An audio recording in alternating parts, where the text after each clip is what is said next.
Hello, Assalamu alaikum. Welcome back to my channel. We are reading NCLEX R and Saunders book, word to word, and this is my chapter number 6. And we are going to read ethical and legal issues.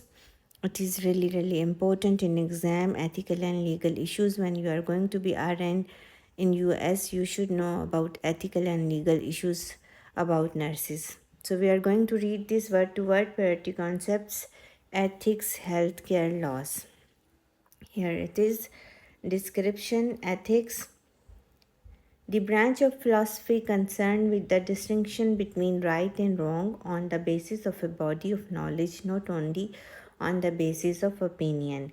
So, this is the description, this is the definition of ethics, the branch of philosophy concerned with the distinction between right and wrong on the basis of a body of knowledge, not only basis of opinions. Then morals, behavior in accordance with customs or tradition, usually reacting personal or religious beliefs.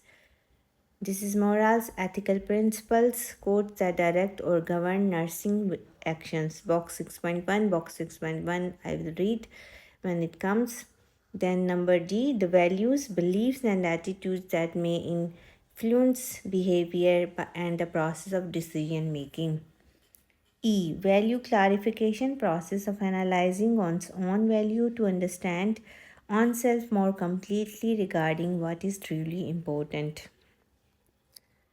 This is the box 6.1, ethical principles. We are going to read now. Autonomy, respect for an individual's right to self determination and making one's own decision. Non-male, non manifestance. The obligation to do or cause no harm to another. In providing care, the nursing is obliged to refrain from acts that unnecessarily cause injury, harm, or suffering. I'm not going to explain what it is, As I'm reading, it is very simple and normal, and it is in our normal life, and even in our country when we are working as a staff nurse, we know this all about. Beneficence, the duty to do good to others and to maintain a balance between benefits and harms. Paternalism is an undesirable outcome of beneficence in which the healthcare provider decide what is best for the client and encourage the client to act against their own choices. Justice, the equitable distribution of potential benefits and tasks determining the order in which clients should be cared for. Veracity, the obligation to tell the truth and communicate truthfully. Fidelity, the duty to do what one has promised. To maintain loyalty and commitment to the client, to be faithful to agreements and responsibilities one has undertaken, and to do no wrong to the client. Here it is, guys. We have read box 6.1. We are going to read then F, and this is a pyramid point. It is really important. Ethical codes. Ethical codes provides broad principle for determining and evaluating clients' care. These codes are not legally binding, but the Board of Nursing has authority in most states to reprimand nurses for unprofessional conduct that result from violation of the ethical codes. So, guys, hopefully you are understanding what it is. You have to oblige, you have to take care of all ethical codes. You don't have to show negligence, justice, infidelity and fidelity. These are the concerns of ethical codes. Ethical codes describe the nurse's obligation to the client, the role of the nurse, and duties of the nurse to the profession and society. Specific ethical codes are as follow. So these are the specific codes. The codes of ethics for nurses developed by the International Council for Nursing website. It is here, the mentioned website. Do those people do they want to go for website, it is mentioned here. You can see, you can note and go for that. The American Nurses Association Code of Ethics can be viewed on the American Nurses Association website. It is mentioned here again. Guys, I'm just reading this Saunders book, okay, because reading word to word, it is really essential and it is really helpful. Ethical dilemma. Now we are going to read ethical dilemma. An ethical dilemma occurs when there is a conflict between two or more ethical principles. No correct decision exists, and the nurse must make a choice between two alternatives that are equally unsatisfactory. Such dilemmas may occur as a result of difference in cultural or religious beliefs. Ethical reasoning is the process of thinking through what one should do in an orderly and systematic manner or provide justification for actions based on principles. The nurse should gather all information to determine whether an ethical dilemma exists, examine their own values, verbalize the problem, consider possible courses of action, negotiate the outcome, and evaluate the action taken. So again, this is a pyramid to success. This is very important. This red sign, wherever you see in the book, you have to read carefully because it is 99% going to be tested in your exam. Advocate. Number one, an advocate is a person who speaks up for or acts on the behalf of the client, protects the client's right to make their own decisions, and upholds a principle of fidelity. Number two, an advocate represents the client's viewpoint to others. An advocate avoids letting personal values and beliefs influence advocacy for the client and support the client's decision even when it conflicts with the advocate on preferences or choices. So nurse is an advocate, it is the name of mention here, advocate. By the name, by the word, you can understand what it means. Number one, ethics committees. Ethic committees take an interprofessional approach to facilitate dialogue regarding ethical dilemmas. Number two, these committees provide clinical ethical consultation to resolve dilemmas, develop and or revise policies and procedures, for example, advance directives, informed consent, and facilitate education about issues in clinical ethics. Again, this is very red bullet point. In an important nursing responsibility is to act as a client advocate and protect the client's rights. So here you know what is the nursing responsibility, to act as a client advocate and protect the client's rights. It is not going to be tested in your exam right away. Maybe they will make a scenario where you have to be act like an advocate for your patient, for your client. Then again, regulation of nursing practice. Here it is a red bullet point. Again, guys, be careful and be aware and be attentive. I'm just reading. There is no need to watch. Might be you can listen this all reading material, and it will be helpful to understand when it comes in your exam.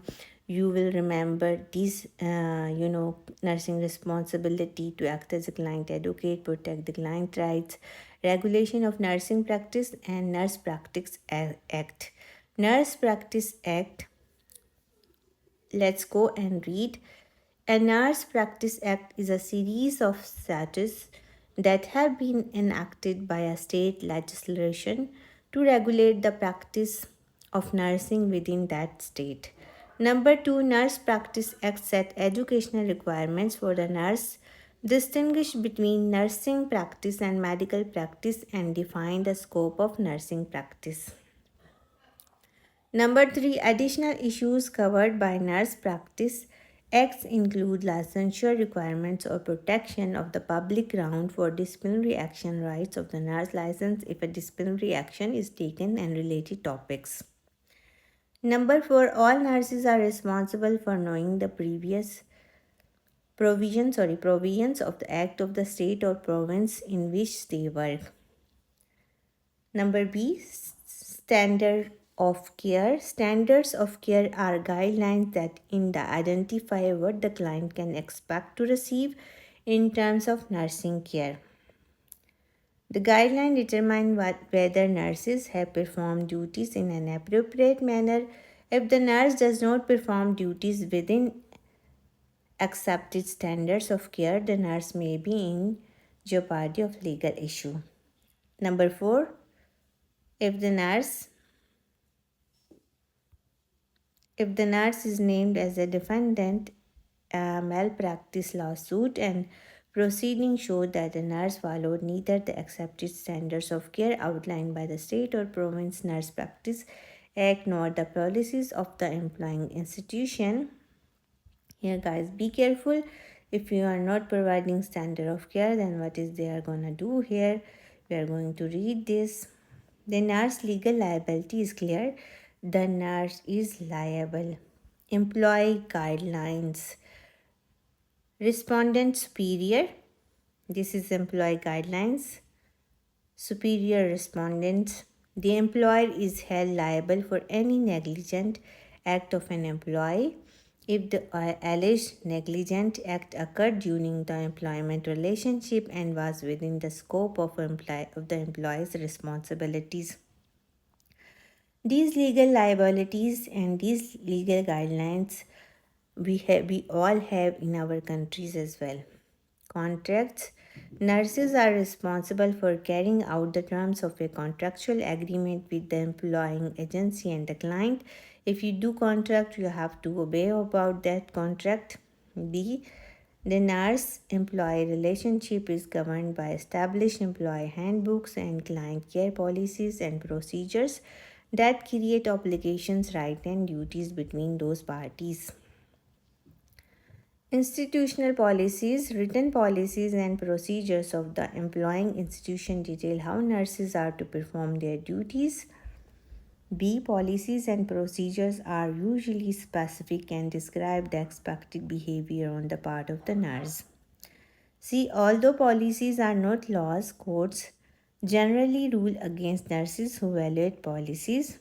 If the nurse practices nursing according to client care policies and procedures established by the employer, functions and within the job responsibility and provides care consistently in a non-negligent manner, the nurse minimizes the potential for liability.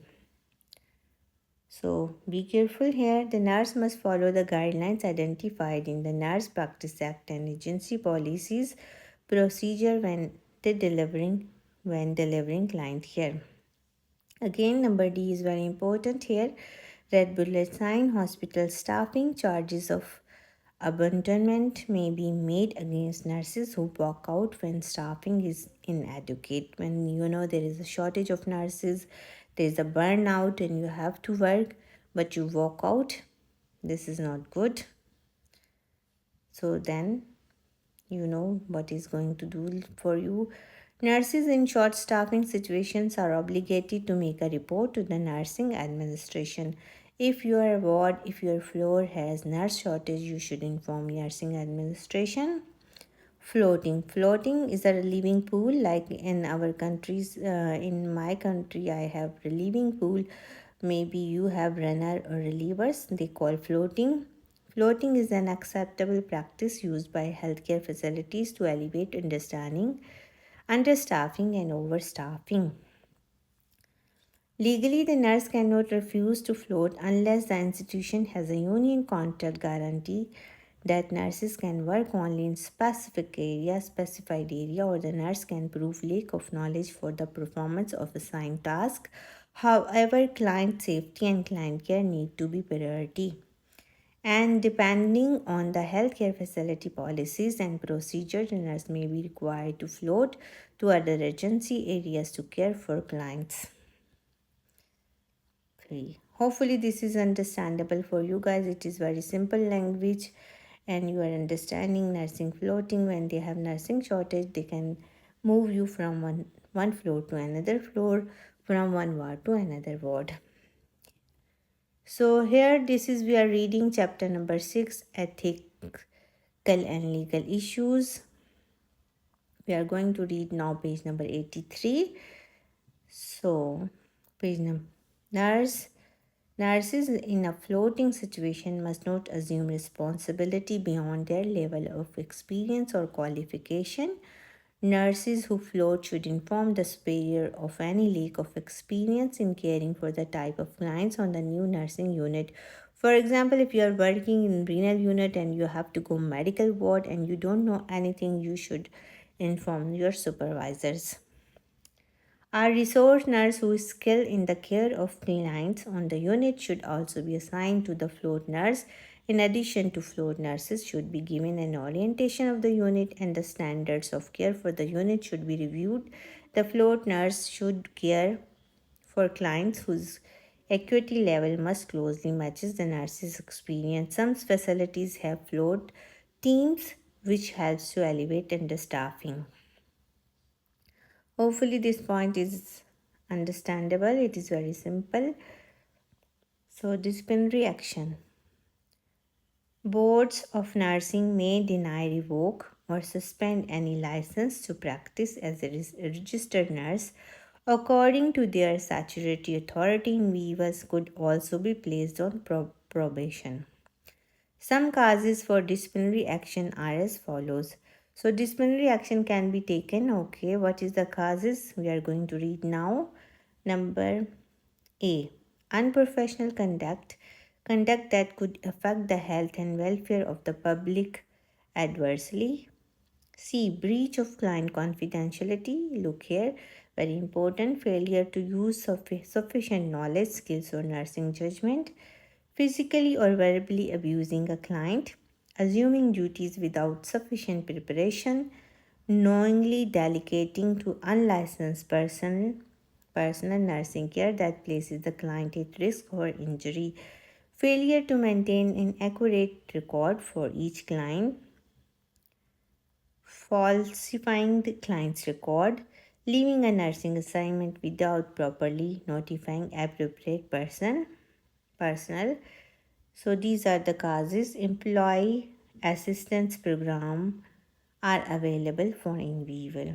So guys, we were reading about chapter number 6 and my next video will be legal liability. I'm going to read word by word legal liability in the next video. Hopefully this video will be helpful for you and you could understand ethics and ethical legal issues. So next video we are going to read about legal liability. So see you in the next video. Do subscribe my channel, comment, share, like please. Okay, for now, bye.